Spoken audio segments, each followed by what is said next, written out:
یہ پاک علیہ السلام نے فرمایا یقال لصاحب القرآن، صاحب قرآن سے قیامت کے دن کہا جائے گا اقرأ وارتقی ورتل کما ترتل فی الدنیا فإن منزلک عند آخر آیت تقرأها۔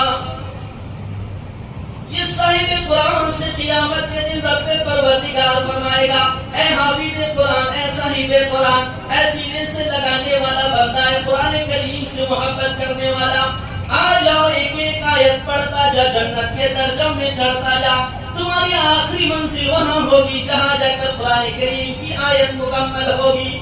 فَإِنَّ مَنزِلَكَ عِندَ آخِرِ آیَةٍ تَقْرَؤُهَا۔ اب قرآن کریم میں کتنی آیات ہیں؟ یہ مشہور ہے 6666، مگر 6000 سے اوپر اختلاف ہے ائمہ